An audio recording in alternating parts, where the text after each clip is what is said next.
안녕하세요. 오늘 당신과 함께 깊이 파고 들어볼 자료는요.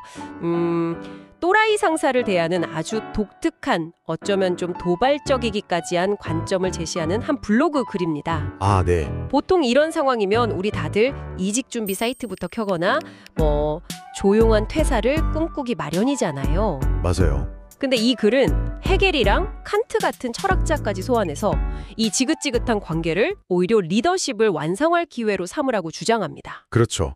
이게 처음 제목만 딱 보면 또 꼰대처럼 그냥 참으라는 소린가 싶어서 약간 눈살이 찌푸려질 수 있어요. 네네. 근데 막상 읽어보면 그 방향이 완전히 달라요. 상사한테 감사해라, 순응해라 이게 아니라 주어진 환경을 철저히 내 성장을 위해 이용해 먹어라. 이용해 먹어라. 네, 아주 냉철하고 실용적인 전략서에 가깝습니다. 아마 오늘 이 이야기가 당신이 지금 겪는 스트레스를 전혀 다른 에너지로 바꾸는 계기가 될 수도 있겠네요. 이용해 먹어라. 이 표현이 아주 강렬하게 와닿네요. 좋습니다. 그럼 이 글이 제시하는 논리를 한번 따라가 보죠. 대체 어떻게 상사와의 갈등이 성장의 발판이 될 수 있다는 건지. 그 첫 번째 단서가 헤겔의 변증법에서 나온다고요. 네, 맞아요. 비 온 뒤에 땅이 굳어진다.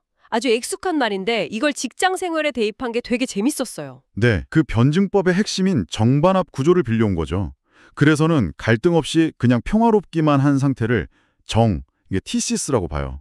그냥 좋은 게 좋은 거다 하고 넘어가는 상태요. 그렇죠. 어떻게 보면 안정적이긴 한데 작은 외부 충격에도 쉽게 깨질 수 있는 그런 유리 같은 상태. 그러니까 상사의 그 갑작스러운 분노나 비합리적인 지시 같은 갈등 상황이 바로 그 평화를 깨는 엔티테시스. 네, 바로 그 비에 해당하는 거죠. 사실 우리는 다 그 비를 피하고 싶어서 안달인데 이 글은 그 비를 맞아야만 더 단단한 센세시스로 갈 수 있다고 말하는 거고요. 바로 그 지점입니다. 여기서 진짜 중요한 건 합의 단계가 단순히 비가 그치고 원래의 평화로운 정으로 돌아가는 게 아니라는 점이에요.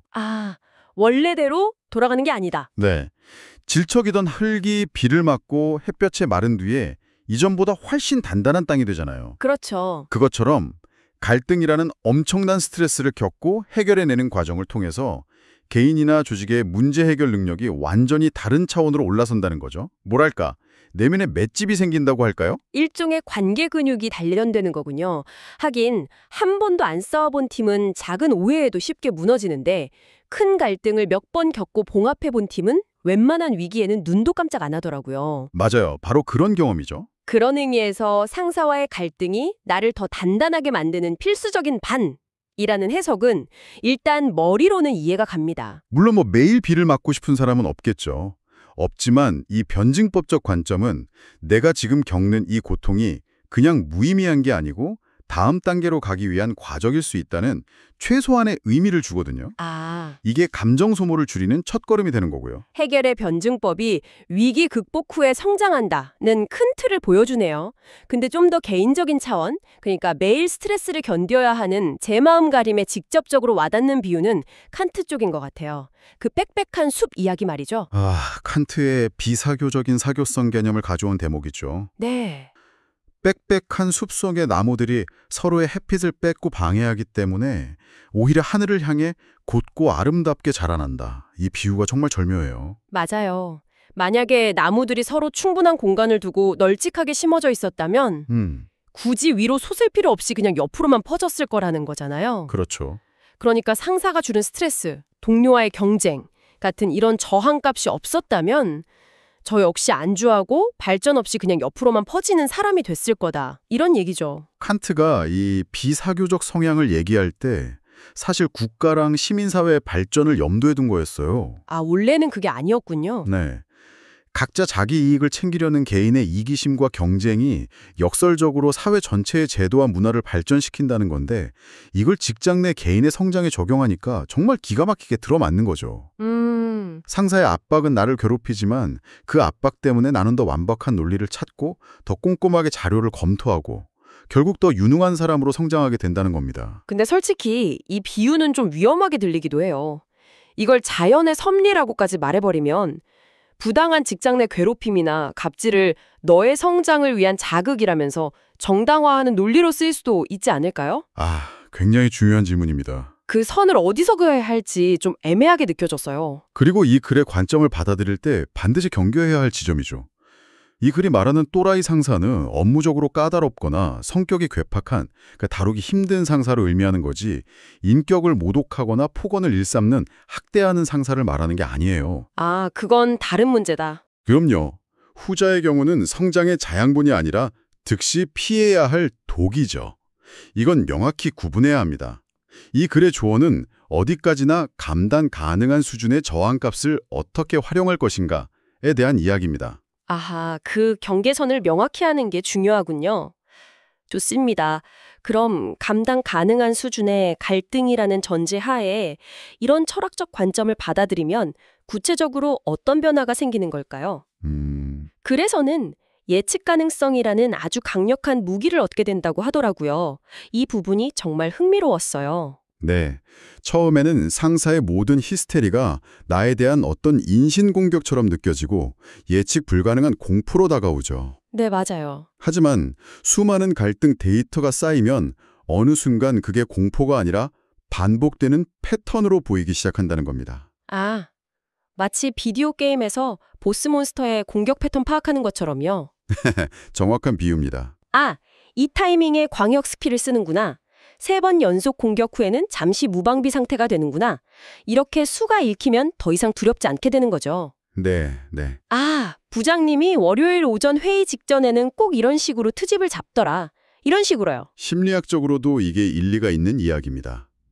데이터가 축적되면서 저 사람의 반응은 특정 조건에서 발현되는 일종의 자동화된 스크립트다라는 걸 깨닫게 되는 거죠. 아, 내 잘못 때문에 저러는구나 라는 자기 비난에서 벗어나서 저 사람의 내적 요인이나 특정 상황적 트리거 때문에 발생하는 현상이구나 라고 분리해서 볼 수 있게 돼요. 아, 그게 핵심이네요. 문제의 원인을 나한테서 찾는 게 아니라 상사라는 객체를 분석하는 과학자의 시전으로 바뀌는 거군요. 맞습니다. 오늘 기압이 낮아서 무릎이 쑤시네처럼 오늘 월요일 아침이라 부장님 기분이 저기압이군. 이렇게 현상을 객관적으로 관찰하게 되는 거죠. 네. 더 이상 상사의 감정에 내 감정이 종속되지 않는 뭐랄까 독립선언 같은 거죠. 와, 독립선언. 그래서도 이건 포기나 체념이 아니라고 강조해요. 오히려 문제의 주도권을 상사에게서 나에게로 가져오는 결정적인 전환점인 거죠. 그렇군요. 그러다 보면 거의 일기예보 수준으로 예측이 가능해져요. 아, 서해안에서 저기압이 발달하고 있으니 내일 오전엔 전국적으로 잔소리비가 내리겠군. 단단히 대비해야겠다. 이런 식의 유머러스한 방어 기제도 생기고요. 상사 기상예보 아주 좋은데요. 그렇게 예측이 가능해지면 미리 방어 전략을 짜거나 불필요한 충돌을 피할 수도 있겠고요. 그렇죠. 예를 들어 부장님이 예민해지는 시기에는 일부러 더 중간 보고를 자주 드려서 불안감을 덜어드린다거나 맞아요. 아니면 일부러 그 시기엔 말을 섞지 않는 식으로요. 이건 더 이상 감정 싸움이 아니라 데이터에 기관한 전략적 게임이 되는 겁니다. 보이는 것에서 한 걸음 더 나아가는 거네요. 네. 그 패턴을 이용해서 내가 원하는 방향으로 상황을 유도할 수도 있게 되는 거죠. 일종의 상사 조종술이랄까요? 상사 조종술이요? 네. 상사가 특정 단어에 유독 긍정적으로 반응하는 패턴을 발견했다면 보고서에 그 단어를 의도적으로 배치해서 결제를 수월하게 받아내는 식으로요. 당신은 더 이상 끌려다니는 존재가 아니라 상황을 설계하는 플레이어가 되는 겁니다. 와, 듣다 보니까 정말 관점의 전환 하나가 이렇게 큰 차이를 만드는군요. 그런데 이 글에서 가장 현실적이고 어떻게 보면 제일 강력한 주장은 마지막에 나오는 것 같아요. 아, 그 부분이죠? 우리가 회사를 흔히 지옥이라고 부르지만 사실은 그곳이 굉장히 안전한 시뮬레이션 훈련장이라는 주장 말입니다. 전 이 대목에서 정말 머리를 한 대 맞은 것 같았어요. 그렇죠. 이 비유가 앞서 말한 모든 철학적 논의들을 현실에 아주 단단히 발붙이게 만들어줍니다. 이 주장을 뒷받침하기 위해서 그래서는 회사 밖 진짜 사회, 즉 날것의 정글과 비교를 하죠. 네, 그 부분이 정말 섬뜩했어요. 회사 밖에서는 내가 실수를 했을 때 상대방이 소리를 지르거나 훈계하지 않는다고. 맞아요. 대신 조용히 내용 증명을 보내거나 손해배상 청구소장을 보내거나 계약을 파기해버린다는 거예요. 바로 그 차이가 핵심입니다. 상사의 고함은 기분 나쁘고 끝이지만 법원의 소장은 진짜 내 돈과 생계를 위협하는 거니까요. 예를 들어 당신이 회사에서 1억 원짜리 프로젝트를 진행하다가 실수를 해서 회사에 손해를 끼쳤다고 가정해보죠. 어떻게 될까요? 아마 심할서를 쓰고 욕을 바가지로 먹고 인사고과의 불이익을 받겠죠. 네, 그 정도겠죠. 하지만 그 1억을 당신 월급에서 다 깎지는 않아요. 회사가 그 리스크를 대신 져주는 겁니다. 아, 하지만 당신이 프리랜서로서 1억 원짜리 계약을 하다 똑같은 실수를 하면 그 책임은 온전히 당신 혼자 져야 합니다. 그야말로 즉각적인 생존의 위협이 되는 거죠. 생각해보니 정말 그렇네요. 회사라는 울타리 안에서는 아무리 큰 실수를 해도 월급은 따박따박 나오잖아요. 그렇죠. 하지만 회사 밖 정글에서는 경고 사격 없이 바로 생계를 위협하는 실탄이 날아온다는 비유가 너무나 현실적으로 다가옵니다. 네. 그런 냉혹한 현실과 비교하면 직장은 온갖 안전장치가 마련된 훈련소라는 말이 설득력을 얻게 되네요. 그래서 이 글은 상사를 스파링 파트너나 난이도 높은 NPC에 비유합니다. 게임 캐릭터요? 네. 스파링할 때 맞아보면 아프죠. 하지만 그건 실전 경기에서 KO 패당하는 것보다는 훨씬 나은 경험입니다. 당신은 지금 실전보다 훨씬 저렴한 비용, 즉 약간의 감정적 소모만으로 위기관리 능력과 맷집, 협상 능력 같은 핵심 스킬들을 연마하고 있는 셈이라는 겁니다. 그렇다면 이 훈련의 구체적인 목표는 뭐라고 봐야 할까요? 그냥 맷집을 키우는 것 이상으로 우리가 얻어야 할 게 있을까요? 물론이죠. 아주 구체적인 스킬들을 훈련하는 기회로 삼아야 합니다. 예를 들어서 부당한 지시를 받았을 때 못하겠습니다라고 감정적으로 맞서는 대신에 어떻게 하면 상대방 기분을 상하지 않게 하면서도 논리적으로 거절할 수 있을까를 연습해보는 협상 훈련. 아, 협상 훈련. 또 상사의 인신공격성 발언에 동요하지 않고 저분의 현재 감정 상태는 이러이러하군 하고 분석하면서 평정심을 유지하는 감정 조절 훈련. 네. 마지막으로 모두가 흥분한 회의석상에서 어떻게 하면 이성적으로 대안을 제시하고 상황을 정리할 수 있을지를 시험해보는 리더십 훈련까지요. 이 모든 걸 월급 받으면서 할 수 있는 곳이 바로 회사라는 겁니다. 와, 월급 받는 훈련소라니 정말 생각지도 못한 관점이네요. 근데 이 안전한 훈련장이라는 비유에도 혹시 함정은 없을까요?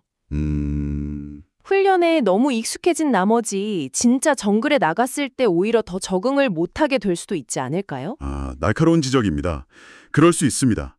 회사라는 시스템이 주는 안정감을 당연하게 여기고 누군가 나를 보호해주겠지라는 착각에 빠질 수 있다는 점이죠. 그래서 이 관점의 핵심은 안전함의 안주하라가 아니라 안전함을 적극적으로 활용해서 정글에서 살아남을 근육을 키워라는 데 있습니다. 아, 이 훈련장은 언젠가 떠나야 할 곳이라는 사실을 잊지 않는 게 중요하죠. 훈련병의 마음가짐을 유지해야 합니다. 알겠습니다. 그럼 오늘 나눈 이야기를 좀 정리해 보겠습니다. 이 글의 핵심 메시지는 결국 상사에게 감사해서가 아니라 철저히 나의 성장을 위해 그를 이용하라는 것이네요. 네, 맞습니다.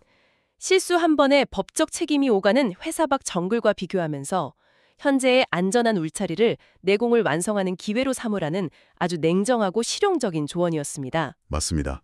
이 관점을 장착하는 순간 당신은 더 이상 상사의 기분에 휘둘리는 피해자가 아니에요.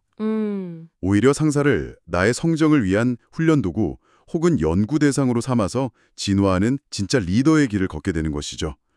감정을 분리하고 상황을 전략적으로 활용하는 능력을 키우는 겁니다. 상사 때문에 너무 힘들다가 아니라 네, 그 푸념에서 상사 덕분에 이런 것까지 훈련하게 되네라는 자기 성장 서사로 관점이 바뀌는 겁니다. 오늘 이 글에서 얻을 수 있는 핵심적인 실천 전략을 몇 가지로 요약해 본다면 뭐가 있을까요? 3가지로 정리해 볼 수 있겠네요. 첫째, 갈등을 데이터 수집 기회로 재정의하라. 데이터를 수집하라. 네, 감정적으로 반응하는 대신 언제, 어떤 상황에서 어떤 패턴으로 반응하는가를 조용히 관찰하고 기록해 보세요. 이게 예측과 전략의 기반이 됩니다. 네. 둘째, 회사라는 안전망을 인식하고 적극 활용하라. 지금 겪는 스트레스는 진짜 정글에 비하면 모의전투 수준이라는 사실을 기억하세요. 아, 모의전투. 네, 월급 받으면서 실전 경험을 쌓는다는 생각으로 다양한 대응 전략을 실험해보는 겁니다. 그리고 마지막으로 나만의 훈련 목표를 설정하라. 목표 설정이요? 네, 이번 갈등을 통해 나는 거절하는 기술을 연습할 것인가 아니면 압박감 속에서 논리를 지키는 훈련을 할 것인가 매번의 갈등을 구체적인 스킬 향상의 기회로 삼는 거죠. 갈등을 데이터로, 회사를 훈련장으로, 상사를 스파링 파트너로.